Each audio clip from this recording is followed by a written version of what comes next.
Boa noite. Sejam todos muito bem-vindos ao programa Viva, uma experiência real. Estamos iniciando hoje uma nova série de mensagens, Felicidade Sem Fim. E cada semana nós vamos explorar um dos conselhos que Jesus deixou para aqueles que querem alcançar felicidade. O mais famoso sermão de Jesus Cristo começa com seus ouvintes descobrindo os caminhos em direção à felicidade plena. E seguir os conselhos de Jesus, precisamos admitir, nem sempre é fácil. Mas é possível reconhecer um componente especial em cada um dos conselhos de Jesus. Sabedoria prática, coisa que de verdade faz diferença na nossa vida. E essa noite eu queria convidar vocês para começarmos essa jornada juntos, refletindo sobre o primeiro dos conselhos e das afirmações que Jesus fez a respeito da felicidade no Sermão da Montanha. Jesus começou seu discurso dizendo: felizes as pessoas que sabem que são espiritualmente pobres. Felicidade. Esse é o tema da introdução de Jesus na sua mensagem. Seja hoje ou há 2000 anos, todos queremos ser felizes. Deus nos criou para isso. Portanto, sabe que o nosso coração busca felicidade em tudo que nós fazemos. Todas as nossas decisões, tudo que buscamos, a felicidade está ligado a isso. Assim, Jesus escolheu começar a sua mensagem inaugural antes do seu ministério público com esse tema. Você concorda que felicidade é importante? Vamos fazer uma rápida pesquisa, enquete, né? Quem acha que a busca da felicidade é o principal fator da sua vida? Você faz as coisas e a felicidade está sempre em jogo. Muito bom, vi algumas mãos. Quem acha que não, que aquilo que guia a sua vida, suas escolhas e decisões é outra coisa e não a felicidade, levanta a mão. Está meio ofuscando, mas eu acho um ou outro aqui.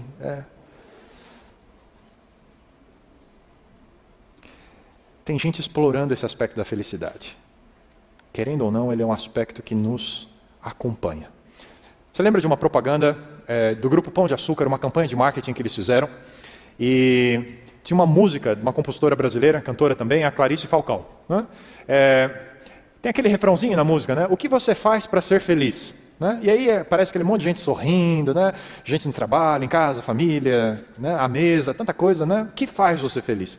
E é interessante que na letra, né, ao longo da melodia, ela faz a seguinte afirmação, a compositora. Ela diz o seguinte: longe, perto, dentro, tanto faz.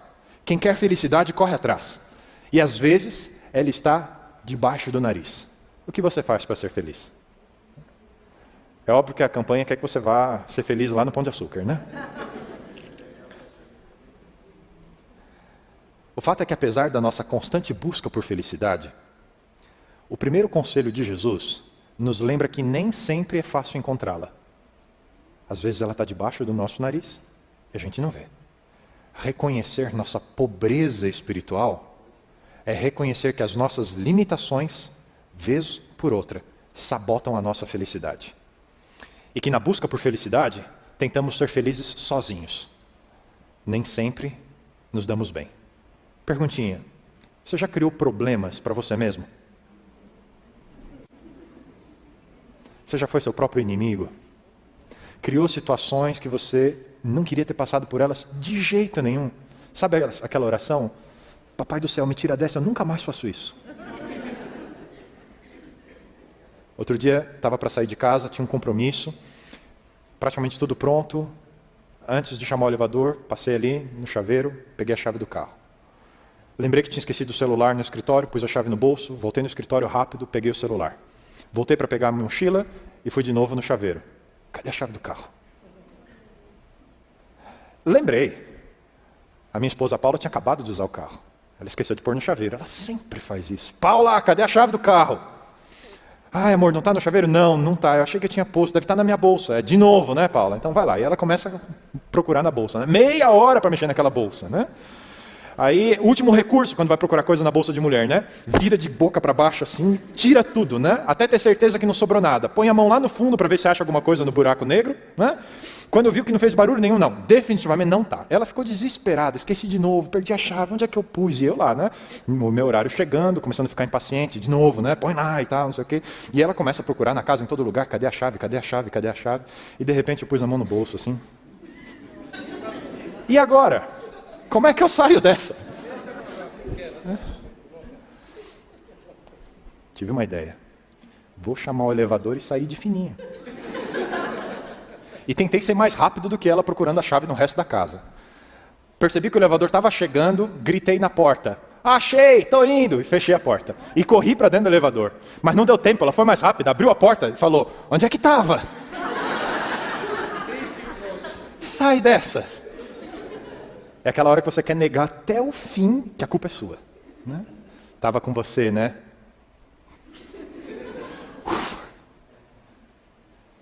Como ser feliz assim? Quando a gente é o nosso próprio inimigo. Quando as coisas que a gente faz é que prejudicam a gente. Como ser feliz, apesar de suas falhas e defeitos. Como lidar com o seu passado. Como lidar com as coisas de que você se envergonha, das coisas que você foge. Como lidar com as limitações que o medo a respeito do futuro traz para você. Como lidar com a pessoa que você se tornou e com as poucas perspectivas de ser alguém diferente. Se você também se sente assim, as palavras de Jesus são para mim e para você. Felizes os que sabem que são espiritualmente pobres. Para muitos de nós, feridas do passado, dependências, maus hábitos, nos prendem e nos fazem cair em um estado de desânimo, de falta de sentido para a vida. Outros estão presos na amargura por causa do que alguém fez a ele 20 anos atrás e não conseguem se desamarrar. Continuam apegados às mágoas. Ninguém consegue o convencer a abandonar esse tipo de sentimento, oferecendo perdão àqueles que o feriram. Bem, talvez a sua mágoa esteja ligada a algum tipo de abuso que você sofreu quando era criança. Quem sabe a nossa fase mais vulnerável na vida. Ou então está em um casamento em que seu cônjuge o trai. E também existem muitas formas de traição. Eu preciso dizer a você, definitivamente esse não foi o sonho de Deus para a sua vida. Lamento por você ter sido obrigado a passar por essa dor. Mas posso dizer, você não está sozinho. Tenho estado ao lado de muitas pessoas que sofrem. Tenho minhas próprias dores. E por isso posso dizer a você, agarrar-se à dor, recusar-se a perdoar as pessoas que causaram sofrimento, é permitir que elas nos machuquem ainda hoje. Alguns podem estar presos ao sentimento de culpa, ficam se martirizando devido a um erro do passado. Gente que se sente afogado pela culpa, sujo, desprezado por si mesmo. Pensam que ninguém em lugar nenhum é tão ruim quanto você, que ninguém poderia amar quem você realmente é e perdoá-lo pelas coisas terríveis que fez. Preciso dizer a você, você está errado. Deus pode amá-lo. Deus pode perdoá-lo. Foi por nossos pecados que Jesus morreu. E ninguém, absolutamente ninguém, conhece mais a seu respeito do que Deus. E ainda assim, Ele ama você. Também preciso dizer que muita gente já enfrentou erros e falhas parecidos com os seus. Aceitaram o perdão, o amor de Jesus.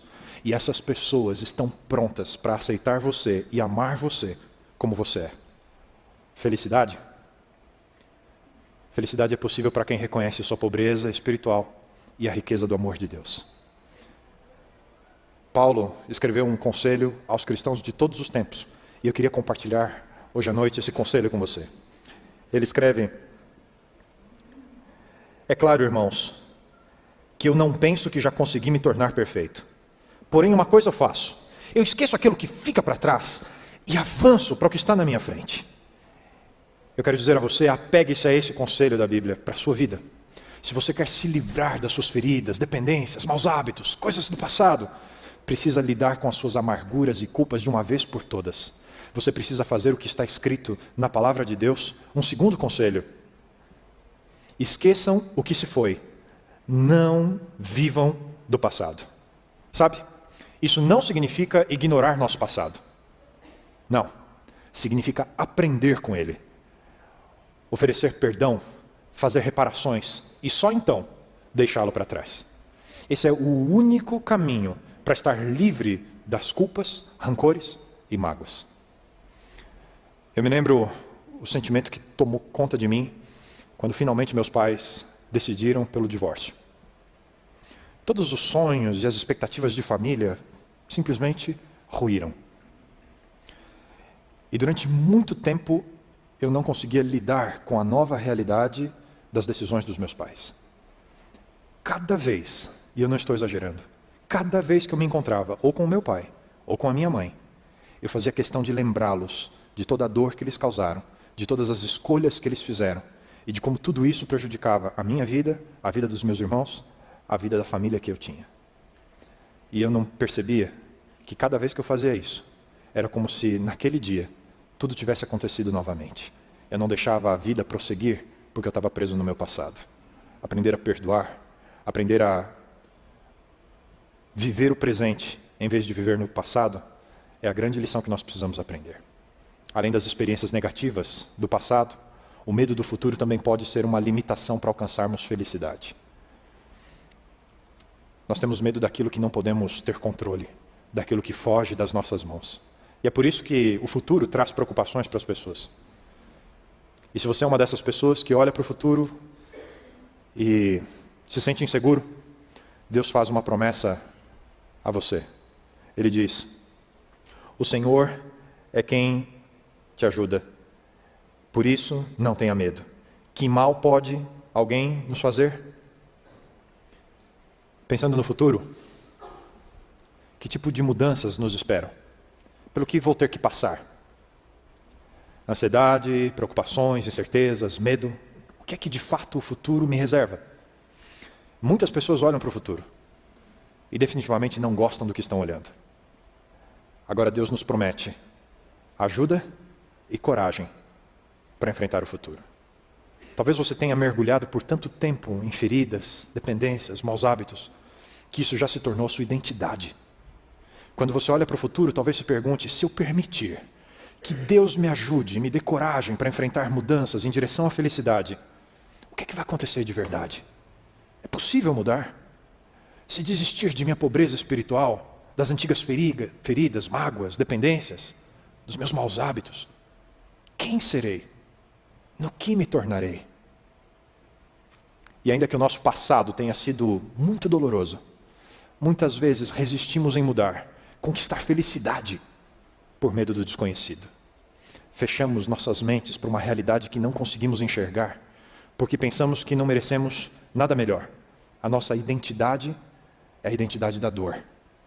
A identidade da perda é a realidade que conhecemos. Deus não quer que você fique paralisado em relação à sua vida, preso a um relacionamento doentio, preso a um mau hábito. Deus quer você fazendo escolhas que te levam à felicidade. Ao permitir que Deus eleve você de sua pobreza espiritual, isso pode se tornar realidade na sua vida. Precisamos parar de usar máscaras que disfarçam nossa real situação e encararmos as nossas limitações espirituais, as nossas limitações emocionais. Você alguma vez já brincou daqueles jogos de simulação? Sabe aquele que você sorteia um tipo de personagem? Né? Ou você é um policial, um detetive, ou você é um ladrão, uma coisa assim, né? Eu me lembro quando o pessoal ia lá em casa, em Porto Alegre, a gente juntava o pessoal mais jovem, e a gente, depois de um bate-papo, passava os papeizinhos, fazia a roda, o círculo, e aí você tira o papelzinho quem você vai ser no jogo. Né? Eu não sei quanto a vocês, mas eu tirava o papelzinho, eu olhava para o pessoal e falava: todo mundo sabe que eu tirei. Como é que eu vou fingir, né, que sou eu, esse personagem aqui? Né? Como é que eu vou enganar as pessoas? Né? Essa sensação de que todo mundo está vendo quem você é de verdade. Tem pessoas que não. Né? Eu nasci para isso. Né? É um ator. Né? Como é que você se define? Tem jogado o jogo da vida praticando a dissimulação? Tem enganado as pessoas? Fingido ser quem você não é? Tem usado máscaras para encobrir o seu eu que você não quer que ninguém veja? Será que você sofre da síndrome da negação? A negação pode ser definida como um falso sistema de crenças, algo que não tem base na realidade. É um comportamento autoprotetor, algo que nos impede de encarar honestamente a verdade a respeito de nós mesmos. É mais ou menos aquela atitude que as crianças desenvolvem de autoproteção, né? Para enfrentar seus medos, o desconhecido. Né? Já viu crianças que para todo lugar que vão tem que levar o cobertorzinho? Né? É o apego, né? É o sentimento de que algo do seu mundo normal está junto com ele. Né? Às vezes pode ser a chupeta, um brinquedo, outro objeto. Né? Às vezes as crianças aprendem a dissimulação, né, como uma tática de sobrevivência, quando sabe que fez uma coisa errada e para fugir de encarar as suas responsabilidades com os pais, começa a chorar, diz que está passando mal, ficou doente. Né? Táticas de sobrevivência. E durante certo tempo, essas táticas funcionam. O problema é que com o passar do tempo, os efeitos colaterais aparecem. Essas táticas confundem e obscurecem a nossa visão sobre a realidade de quem nós somos, a nossa própria vida.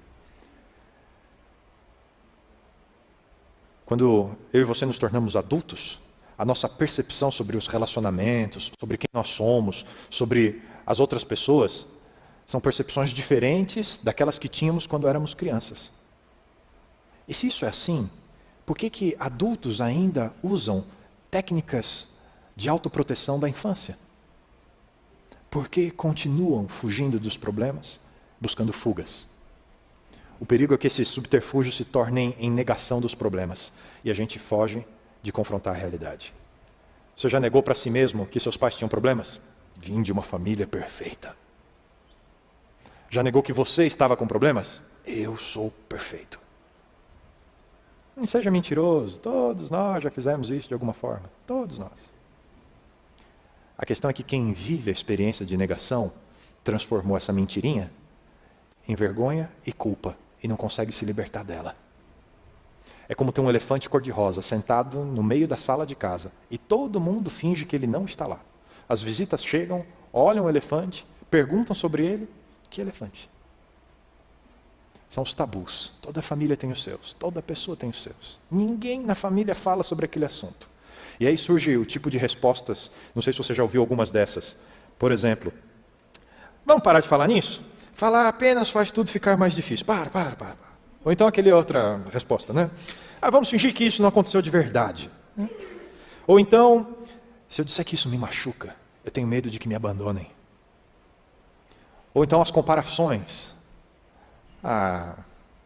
Meu marido não bebe tanto assim. Está com o olho vermelho, né? Roxo. E o marido? Meu vizinho bebe muito mais que eu. Ou então, meu irmão casou 3 vezes, eu só casei 2. Se você não implicasse tanto comigo, eu não faria essas coisas. Escapes, fugas, dissimulação. Todas essas afirmações e atitudes são sintomas da negação. E precisamos enfrentar nossos fantasmas, precisamos admitir que eles assombram a nossa existência. A Bíblia afirma o seguinte para nós, grande verdade. Ela diz: é impossível curar ferida dizendo que ela não existe. Quer saber se você vive em negação? Quer saber se você, em vez de curar suas feridas, está cultivando uma inflamação? Você precisa observar alguns dos efeitos da negação na nossa vida. Eu queria compartilhar alguns deles com vocês. São consequências de uma atitude de negação, sentimentos mascarados. Sabe? Aquela tentativa de esconder os nossos sentimentos em relação a nós mesmos ou às outras pessoas. Né? O indivíduo é sem reação, né? Não esboça nada. Esse tipo de atitude com as pessoas nos prende numa redoma de vidro emocional. Tudo está lá, no seu lugar, mas faltam os sentimentos e as emoções. A gente não lida com eles. Pouco a pouco, vamos nos distanciando dos nossos sentimentos. Isso se chama repressão emocional. Ninguém, absolutamente ninguém, vive sem sentimentos e emoções. Quando eles não estão presentes, acabam por desencadear vícios, escravidão emocional. Existem muita gente presa a essas coisas. A Bíblia nos alerta a respeito desse assunto, quando diz o seguinte: prometem liberdade, mas eles mesmos são escravos de hábitos impuros, pois cada um é escravo daquilo que o domina. Eu estou imune a isso, nada acontece comigo, mas está lá, escravizado, cheio de senhores que conduzem a sua vida, porque não consegue lidar com seus sentimentos e emoções. O caminho para a felicidade, de acordo com Jesus Cristo, passa pela liberdade de sentir, de se emocionar. Sentimentos mascarados nos intoxicam, e isso é uma característica da negação. Uma outra é a seguinte: o desperdício de energia. Um dos principais efeitos da negação na nossa vida é a ansiedade. E ela é a causa de desperdício de energia e de outros recursos na tentativa de lidar com feridas, com fracassos do nosso passado ou com os medos em relação ao futuro. Gastamos energia vital, adoecemos com questões que não temos o menor controle e nos esquecemos de viver o presente e de fazer o melhor que podemos com a nossa vida hoje. Queridos, nem eu nem você podemos mudar nosso passado. E ainda não conhecemos os detalhes a respeito do nosso futuro. Já o presente está ao alcance das nossas mãos. Nele podemos escolher viver. Podemos escolher viver os planos de Deus para a nossa vida. Podemos escolher romper com as nossas amarras. Podemos escolher romper com as nossas limitações.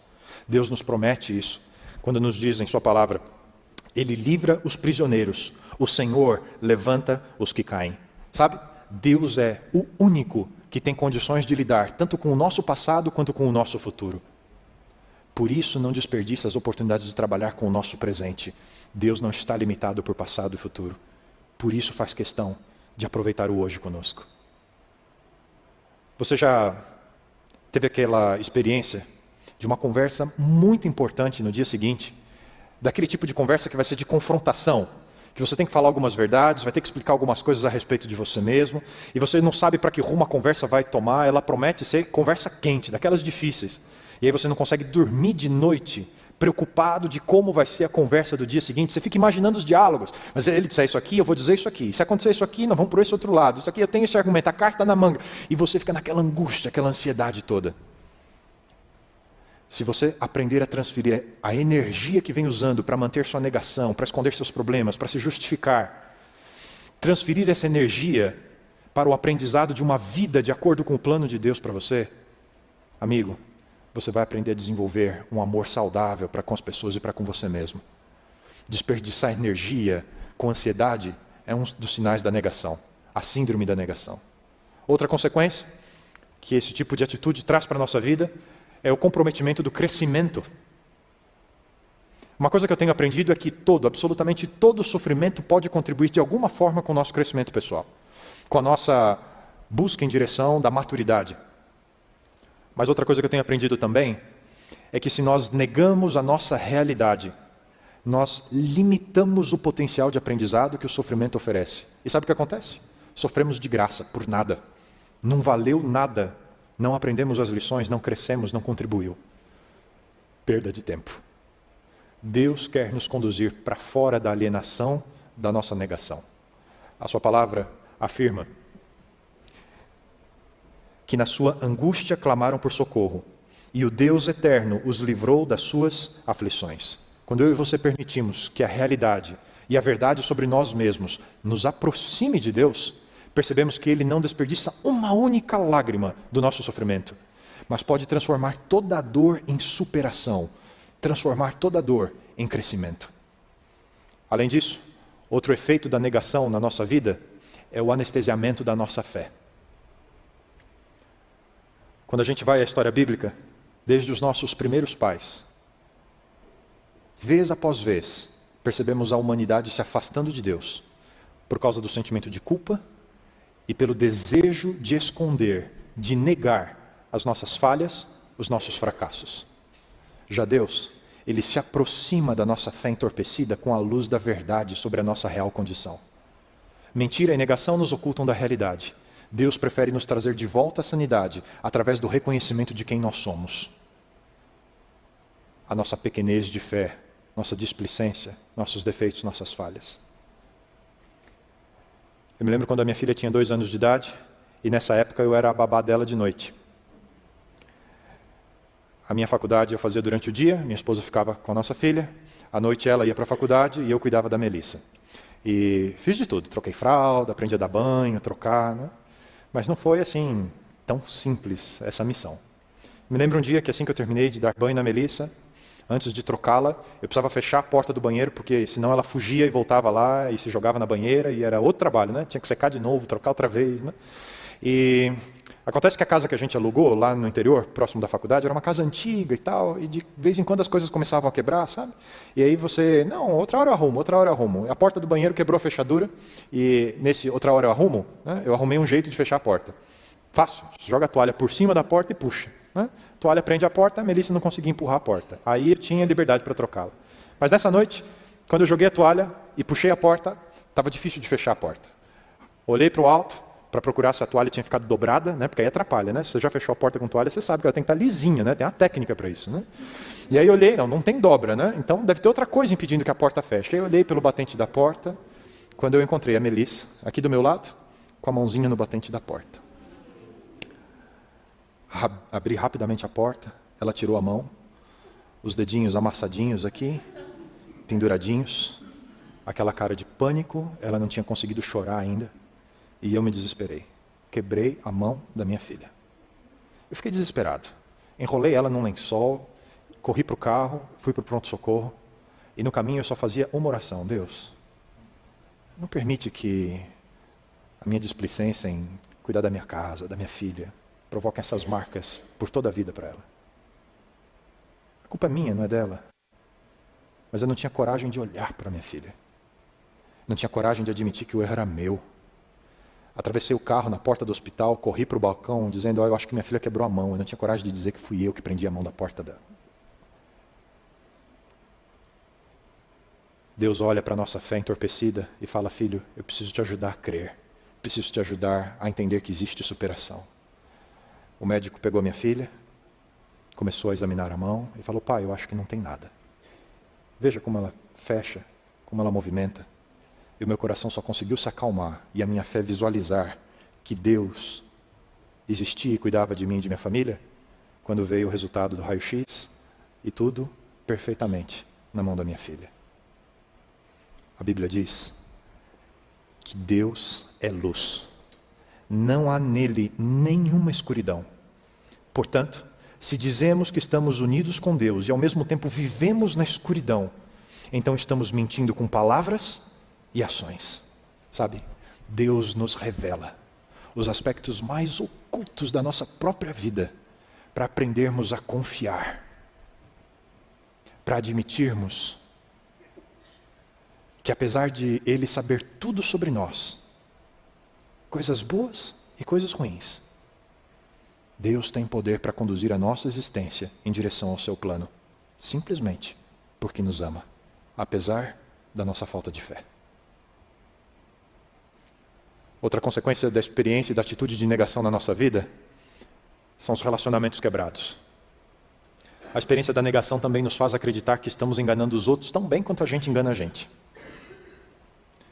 Ao mesmo tempo que a negação pode nos proteger das feridas, também nos impedem de nos ajudarmos de verdade e de ajudarmos as pessoas ao nosso redor.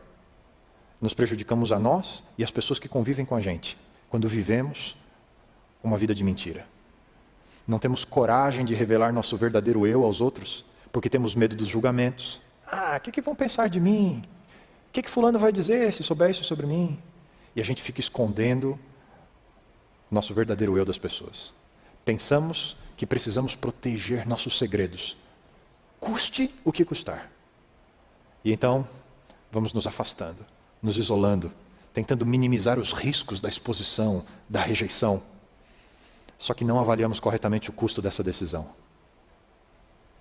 Quanto custa para você a perda de amigos?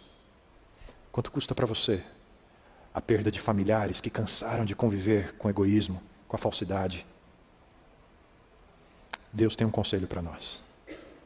Carinhosamente, Ele fala conosco dizendo, deixem de mentir uns aos outros. Falem a verdade, pois somos membros uns dos outros. E finalmente, uma última consequência da atitude de negação na nossa vida é a dor prolongada. falei para vocês que nós temos o falso sentimento de que a negação nos protege da dor. Na verdade, a negação permite que a dor se espalhe, que ela cresça silenciosamente e vai nos prendendo a um peso de vergonha, de culpa, que cada dia mais se torna insuportável. A negação apenas prolonga a dor, multiplica seus problemas. Me lembro no último ano da faculdade, fazendo estágio numa cidade do interior de São Paulo, fui fazer uma visita a um advogado que era amigo de alguém da igreja, um senhor alto, porte físico forte, na casa dos 55 anos de idade. E há pouco tempo, o homem tinha ido ao médico e recebeu o diagnóstico dos seus exames. Doutor, o senhor está com diabetes. Vai precisar mudar diversos hábitos. E uma pessoa esclarecida olhou para o médico e disse: eu me sinto bem. Não tem nada de errado comigo. E saiu sem dar atenção a qualquer tipo de tratamento ou de mudanças nos seus hábitos de vida. Na ocasião em que eu visitei, estava sentado numa cadeira de rodas, uma das pernas amputadas e a visão completamente comprometida. Há pouco tempo de tornar-se cego. Se quisermos curar nossa enfermidade, precisamos nos submeter ao tratamento recomendado. E a verdade sobre a nossa pobreza espiritual, os nossos pecados, as nossas feridas, é como uma cirurgia. Pode doer durante algum tempo, mas cura. Deus diz em sua palavra: farei cicatrizar seu ferimento, curarei suas feridas. Deus trabalha na nossa vida, com tudo e com todos. Me lembro de uma outra vez que fui conversar com uma outra advogada. Não tenho problemas com advogados. Membro de minha igreja, tinha algumas dificuldades de relacionamento com algumas pessoas, e as pessoas: pastor, alguém tem que falar com ela. Lá fui eu, né? Estudei para isso. Fui até sua casa, começamos uma conversa, pedi licença para entrar num assunto delicado, expus a ela a situação. Não é uma, não são duas, não são 3 pessoas. E eu me lembro o olhar profundo que ela dirigiu para mim, com uma frieza gelada, me disse as seguintes palavras: o senhor acha que tem o direito de, dentro da minha casa, se dirigir para mim desse jeito?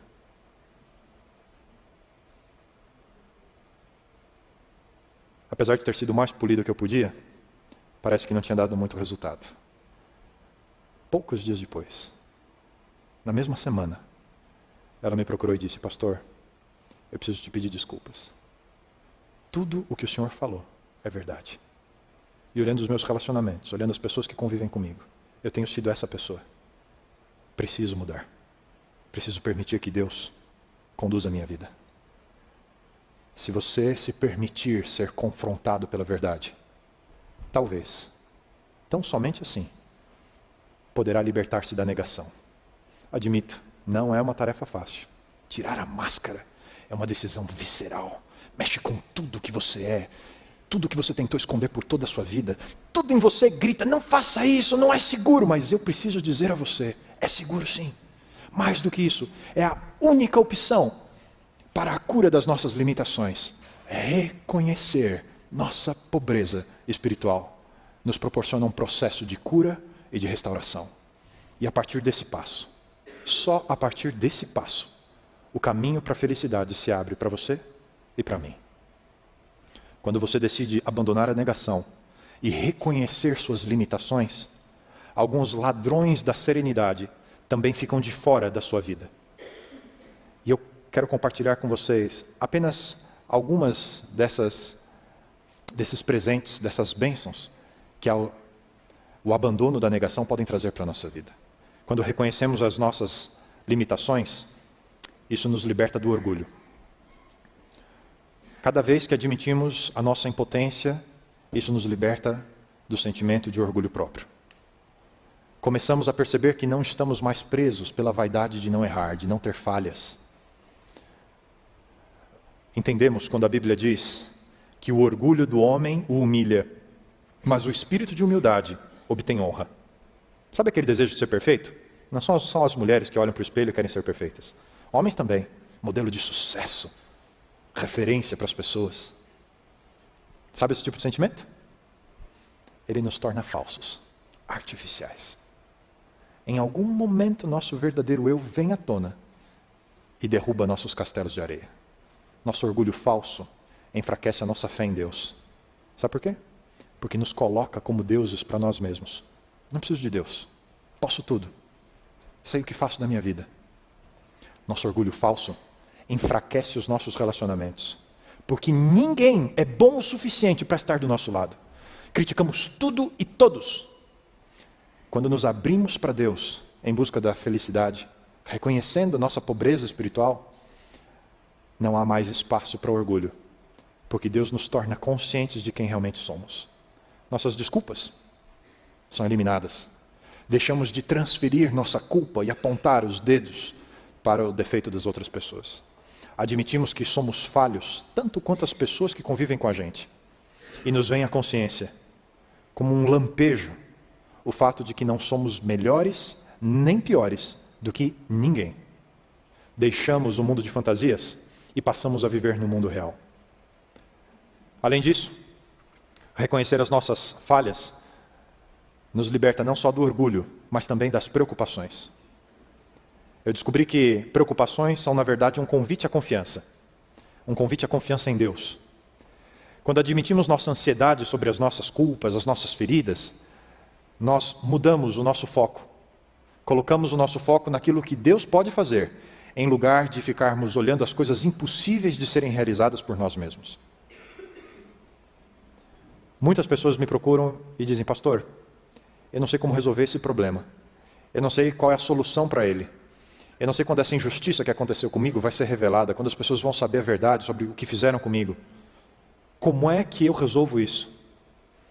E eu tenho aprendido a dar esse conselho. Tempo. Deus age no tempo. Nosso desejo é antecipar o tempo e fazer as coisas acontecerem agora. Mas aquilo que é instantâneo, aquilo que é automático, normalmente é passageiro. Aquilo que dura mais tempo para ser feito, permanece. Por isso Deus escolheu trabalhar no tempo. E por isso que coisas que temos ansiedade para resolver agora, o tempo de Deus é um pouco maior do que o nosso. É por isso que Jesus afirmou: portanto, não se preocupem com o amanhã, pois o amanhã trará suas próprias preocupações. Quando abandonamos a atitude de negação, passamos por essa experiência de deixar as preocupações de lado. E eu e você precisamos desse aprendizado. Precisamos aprender a colocar tudo que se refere à nossa vida nas mãos de Deus. Quem reconhece sua pobreza espiritual acaba por encontrar felicidade na verdade de que Deus cuida de nós e que está sempre ao nosso lado. O reconhecimento das nossas limitações, a fuga da negação, também nos liberta dos vícios, das coisas que escolhemos para substituir o nosso vazio. Antes de admitir a nossa fragilidade, o que era normal para nós era fugir, nos esconder das nossas feridas, dependências, maus hábitos, nos envolvendo em relacionamentos doentios, abuso de drogas como álcool, comendo demais ou de menos, e muitas outras coisas. Somos especialistas em criar fugas. Mas a partir do momento em que reconhecemos as nossas limitações, simplesmente paramos de fugir. E quando damos esse passo, Deus nos abre outros caminhos, rotas legítimas para escapar das pressões da vida, pelo seu poder e pela sua graça. Deus nos oferece fuga saudável. Ouça o que ele nos diz: mas tudo o que é exposto pela luz torna-se visível, pois a luz torna visíveis todas as coisas. Os problemas na nossa vida provavelmente continuarão lá, mas passaremos a enxergar soluções que não víamos antes. Deus nos oferece a sua luz para iluminar a escuridão da nossa alma em sofrimento. E nós passamos a enxergar os caminhos através da tempestade. Reconhecer as nossas limitações também nos liberta da solidão. Sabia que a solidão é uma escolha? É uma opção? Mas sabia também que cuidar de alguém solitário pode curar a solidão? Quando você admite a sua pobreza espiritual e percebe que outras pessoas também enfrentam os mesmos males que você, então você entende por que Deus criou a igreja. no plano dele, a comunidade se torna a tábua de salvação de solitários como eu e você. Gente que precisa aprender a cuidar de si e do outro. Uns cuidando dos outros. É por isso que Paulo nos aconselha com as seguintes palavras. Ele diz: seja constante o amor fraternal. Não se esqueçam da hospitalidade. Foi praticando-a que, sem o saber, alguns acolheram anjos. Fraternidade. Quando admitimos nossa impotência e começamos a enfrentar nossa realidade, descobrimos que não precisamos mais ficar sozinhos. Deus nos deu pessoas para amarmos e sermos amados.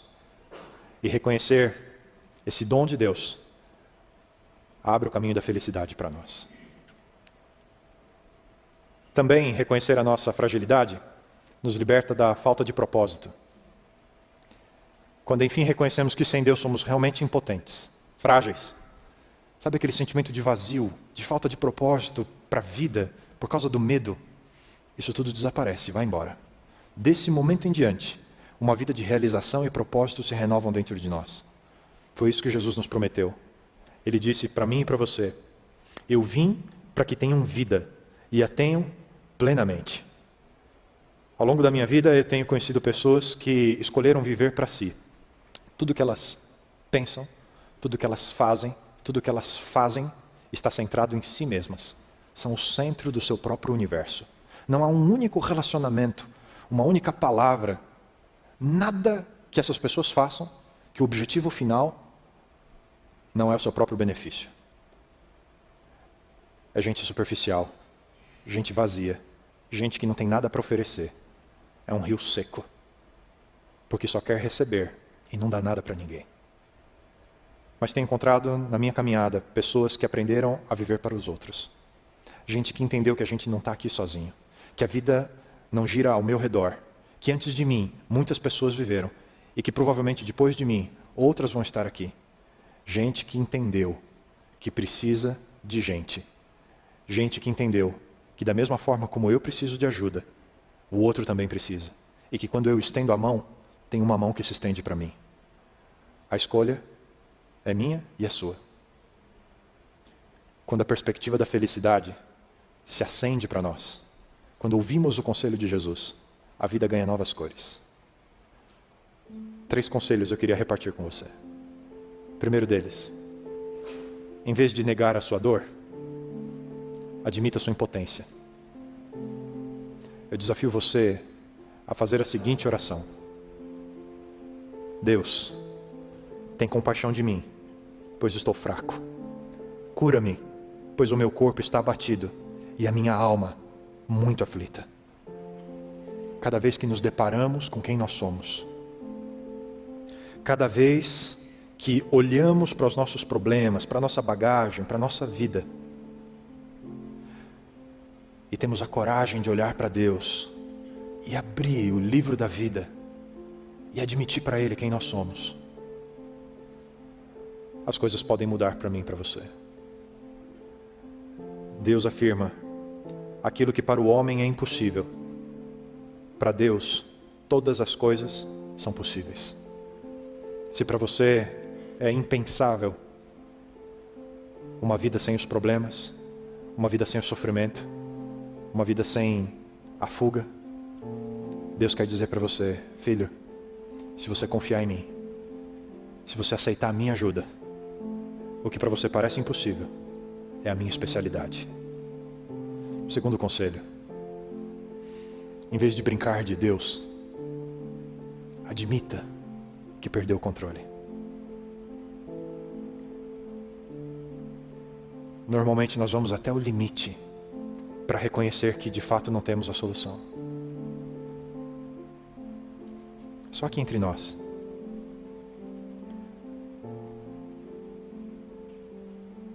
Quantas comissões internacionais a respeito do meio ambiente serão necessárias para que o ser humano consiga cuidar da Terra? Você acha que é possível? Eu olho para a humanidade e enxergo que ela perdeu o controle. Provou A mais B que é incapaz de reverter o atual sistema de vida. Perdemos o controle. Também só aqui entre nós. Eu sei que está gravando, mas acho que ela não vai assistir isso. Você acha que a Dilma ou qualquer outro político pode mudar a situação do nosso país? Quando o problema da corrupção é endêmico na sociedade brasileira? Partido A, partido B, perdemos o controle. E precisamos ter a coragem de fazer a segunda oração. Ouvindo as palavras de Jesus, que ninguém pode servir a dois senhores, pois odiará a um e amará o outro, ou se dedicará a um e desprezará o outro, temos que ter a coragem de nos colocar diante de Deus e admitir que perdemos o controle, que não somos Deus, que não podemos todas as coisas. E honestamente abrir o coração para Deus dizendo, porque os problemas que enfrento são grandes demais, meus pecados me atrapalham a visão, são muitos, mais que os fios de cabelo em minha cabeça. Se fizermos essa oração, eu posso dizer a você, você vai sentir paz. Ao longo da minha vida eu tenho encontrado pessoas que o mundo está se desfazendo ao redor delas e elas estão lá, em pé. Como isso é possível? Qual o segredo? Como enfrentar tantas provações? Primeiro, entenderam sua fragilidade. Abriram suas limitações para Deus e entenderam que Deus cuida de suas vidas. E pela fé em Deus, estão de pé, enquanto o vento sopra com força, enquanto a chuva, em meio à tempestade, impede de ver do outro lado. Gente que encontrou paz. E não tem nada mais importante na vida do que isso. Do que quando os problemas batem na nossa porta, a gente não se desespera, porque a gente sabe que tem Deus na vida. Por isso eu desafio você a fazer a terceira oração. Essa oração diz, a minha porção é o Senhor, portanto nele porei a minha esperança. O Senhor é bom para com aqueles cuja esperança está nele, para com aqueles que o buscam. Tem coragem? Peça a Deus. Não espere muito tempo. O que mais precisa acontecer na sua vida? Para você ir diante de Deus, desnudo, dizer, esse sou eu. Muito prazer. Preciso conhecer você agora. Meu convite para essa série. Decida buscar uma fé profunda e consistente com Deus. Esse é o segredo para transcender os problemas da vida. Tudo mais vai se colocar no seu devido lugar. E você vai poder finalmente desfrutar felicidade sem fim. Você ora comigo? Bom Deus, quem sabe hoje, nesse exato momento, o Senhor está falando conosco. Provavelmente o Senhor está repetindo coisas que o Senhor já nos disse tantas vezes na nossa experiência. Mas nossos ouvidos estavam fechados. Nosso coração havia decidido fugir de quem nós somos. Nossa mente fingia que éramos outras pessoas. E de que o Senhor de fato não estava falando com a gente, porque não tínhamos problemas. Mas nesse mesmo dia, o Senhor está falando conosco, mais uma vez, filho, a vida pode ser diferente. Eu já olhei para a sua vida e vi uma foto que você não viu ainda. Deixa eu conduzir os acontecimentos da sua vida. Deixa eu levar você a uma experiência que você não encontrou ainda. Deixa eu apresentar para você o que é felicidade que não acaba mais. Confie em mim. Permita que a minha luz ilumine a sua vida. E que eu revele a você suas fragilidades. Revele a você todos os aspectos da sua vida em que você precisa aprender a depender de mim. Porque eu te amo. Quero cuidar da sua vida. E quero que você desfrute amor verdadeiro. Por você mesmo, por mim, pelas pessoas que convivem com você. A nossa oração hoje, bom Deus,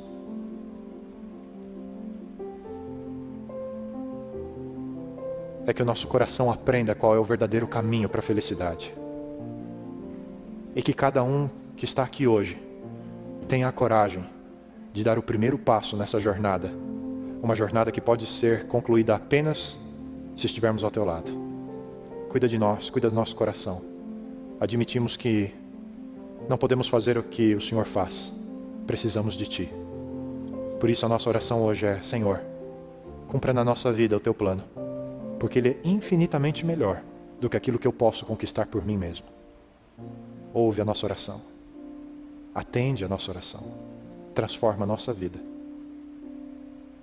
Pedimos e oramos em nome do único que tem o poder sobre nosso passado, presente e futuro, Jesus Cristo, nosso Senhor. Em nome dele oramos. Amém.